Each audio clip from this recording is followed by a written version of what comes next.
नमस्कार दोस्तों, आज फिर मैं आप सबका स्वागत करता हूं। और दोस्तों पावर सेक्टर के आज चूज करेंगे न्यूज़ के लिए। और पावर सेक्टर से लेटेस्ट न्यूज़ क्या निकल के आ रही है, क्यों पावर सेक्टर आज पूरा पिकअप में रहा जबकि शेयर मार्केट ने काफ़ी करेक्शन दिखाया, उसके बावजूद पावर सेक्टर में हलचल बनी हुई है। तो बेस्ट शेयर हमने इस सेक्टर के चूज किए हैं, खासतौर पर NTPC, Adani power, Tata power. और इसके दोस्तों हम लोग लेटेस्ट न्यूज़ भी डिस्कस करेंगे, टारगेट प्राइस और स्टॉप लॉस भी सजेस्ट करेंगे शॉर्ट टर्म, लॉन्ग टर्म और इंट्राडे ट्रेडिंग के लिए। साथ ही दोस्तों अगर आप इंट्राडे ट्रेडिंग करते हैं तो हमारे टेलीग्राम चैनल से ज़रूर जुड़िए, जिसका लिंक डिस्क्रिप्शन बॉक्स में दिया गया है। और किसी को भी डीमैट अकाउंट ओपन करना है तो अप स्टॉक के लिंक पर भी क्लिक कर सकता है, जिसका लिंक भी डीमैट डिस्क्रिप्शन बॉक्स में दिया गया है। तो चलिए दोस्तों चर्चा शुरू करें। चर्चा शुरू करने से पहले डिस्क्लेमर को ध्यान से पढ़िए। We are not SEBI registered financial adviser, there is a risk of loss in investing. ये हम लोग केवल एजुकेशनल पर्पज के लिए करते हैं, इसको ध्यान से पढ़िए। तो चलिए दोस्तों हम लोग चर्चा शुरू करें। तो सबसे पहले न्यूज़ की तरफ फोकस करते हैं। तो सबसे पहले न्यूज़ क्या क्या आ रही है, टाटा पावर की जो न्यूज़ मीडिया में चल रही थी कि टाटा पावर को हो सकता है कि टेस्ला से टाई अप हो जाए, तो कहीं ना कहीं उसको टाटा पावर ने रिफ्यूज किया है मीडिया रिपोर्ट्स को on EV deal with the Elon Musk start Tesla motor. तो कहीं ना कहीं इसको रिफ्यूज किया है, लेकिन कहीं ना कहीं हलचल बनी हुई है और शेयर में काफ़ी हद तक अप मूवमेंट आ चुका है। तो चार्ट पे भी काफ़ी मजबूत नज़र आता है। यही वजह है कि आज भी इसने करेक्शन नहीं दिखाया। तो डेफिनेटली हालांकि रिफ्यूज किया है तो एक नेगेटिव हो सकता है, लेकिन ऐसा चार्ट पे नज़र नहीं आ रहा है।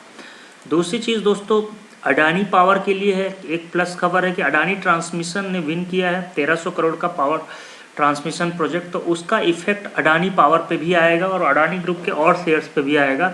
यही वजह था कि आज अडानी का शेयर जो है सारे के सारे अप ट्रेंड में रहे। दूसरी दोस्तों NTPC की बहुत बड़ी न्यूज़ निकल के आ रही है। वो न्यूज़ ये है दोस्तों, आज की ही न्यूज़ है, बहुत लेटेस्ट न्यूज़ है कि India's NTPC to commission 100 megawatt floating solar project सोन।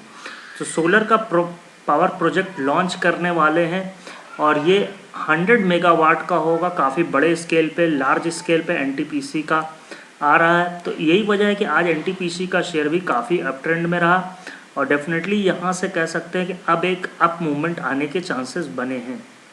इसके अलावा apart from this project, company is also working on 2 other floating solar project. एक 117 मेगावाट का है और दूसरा 92 मेगावाट का है इन केरला, और एक जो है 25 मेगावाट का आंध्र प्रदेश। तो 92 मेगावाट का प्रोजेक्ट इन केरला और 25 मेगावाट का आंध्र प्रदेश में। और ये 100 मेगावाट का है, ये भी डेफिनेटली कह सकते हैं कि यहाँ से भी कवर आ रही है। तो ये तेलंगाना में इस्टेब्लिश होना है। तो कह सकते हैं कि ये एक NTPC के लिए लगातार गुड न्यूज़ आती जा रही है। तो अब क्या हो सकती है इनके शॉर्ट टर्म टारगेट और स्टॉप लॉसेस। तो अगर हम दोस्तों सबसे पहले टाटा पावर का देख लेते हैं, शॉर्ट टर्म टारगेट क्या होंगे। इंट्राडे ट्रेडिंग अगर आप कर रहे हैं तो इंट्राडे ट्रेडिंग के लिए आपको 107 का स्टॉप लॉस लगाना पड़ेगा और ऊपर की तरफ आपके 115 के टारगेट नज़र आएंगे। तो 107 के स्टॉप लॉस के साथ फ्रेश बाई करिए और 115 के टारगेट।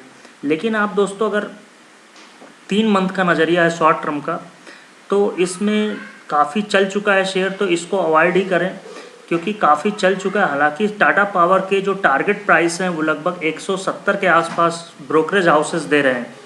तो डेफिनेटली करंट लेवल पे काफ़ी अट्रैक्टिंग है टाटा पावर। बस इसमें आपको एक स्टॉप लॉस लगाना है वो 94 का। जब तक 94 का लेवल ब्रीच नहीं होगा तब तक कोई भी कमजोरी के संकेत नज़र नहीं आते और लगातार अच्छे वॉल्यूम्स बनते जा रहे हैं। तो 94 का एक स्टॉप लॉस लगाइए और अगर थोड़ा सा कूल ऑफ हो जाए तभी इसमें फ्रेश बाई करिए, अदरवाइज स्टॉप लॉस 94 का लगाइए। और ऊपर की तरफ लगभग 125 से 130 के टारगेट बहुत ही जल्द देखने को मिल सकते हैं।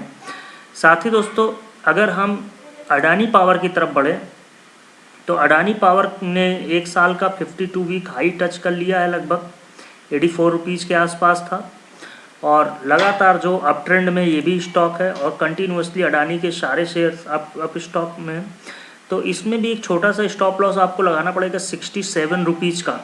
तो जब तक इस 67 रुपीज़ का ब्रिज नहीं करता है, अप ट्रेंड यहाँ से लगा हुआ है, तब तक इसमें कोई कमजोरी के संकेत नहीं नज़र आते।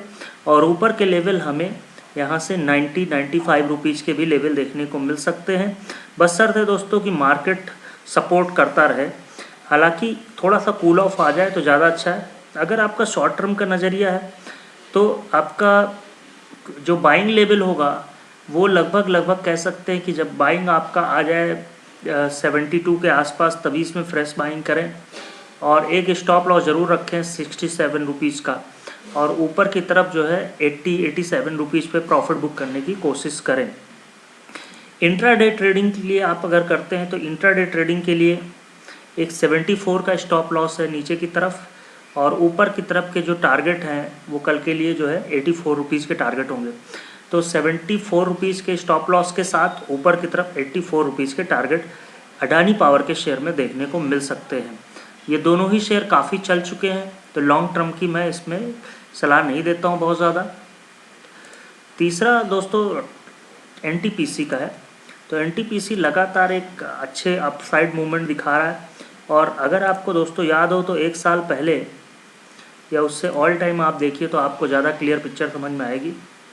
ये शेयर 150 के आसपास चलता था, 120 कोरोना से पहले 120 के आसपास था, वहाँ से करेक्शन होकर लगभग 80-90 रुपये के जोन में आया, और वहाँ से एक साइडवेज की तरह मूवमेंट रहा इसका लगातार। तो अब इसमें अपसाइड ट्रेंड बनने लगे हैं, अपसाइड वॉल्यूम्स भी आने लगे हैं, लगातार अप कैंडल्स भी बन रही हैं, और अच्छी न्यूज़ भी आ रही है। तो करंट लेवल पे आप इसको छोटा सा एक स्टॉप लगाइए, 100 रुपीज़ का स्टॉप लॉस लगाइए, और ऊपर की तरफ 125 तक के टारगेट इसमें शॉर्ट टर्म में देखने को मिल सकते हैं।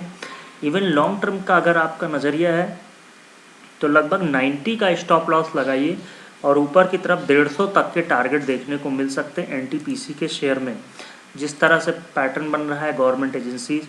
और साथ ही दोस्तों इसमें डिविडेंड का भी लाभ आपको मिलता है। डिविडेंड एक अच्छा खासा 6 से 7% साल में डिविडेंड भी पे आउट करते हैं।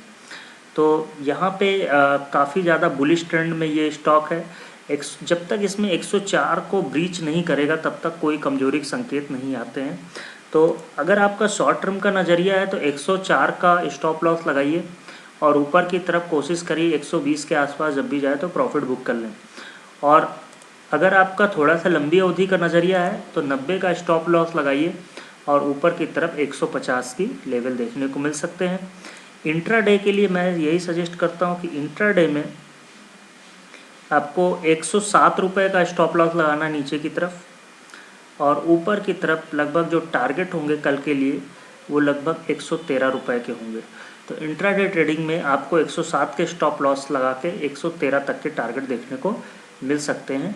तो ये थी दोस्तों शेयर एनालिसिस तीनों ही शेयरों की। उम्मीद है आपको पसंद आई होगी। तो आप लाइक एंड सब्सक्राइब करिए, और किसी भी कमेंट के लिए फील फ्री होकर कमेंट ज़रूर करिए। थैंक यू दोस्तों।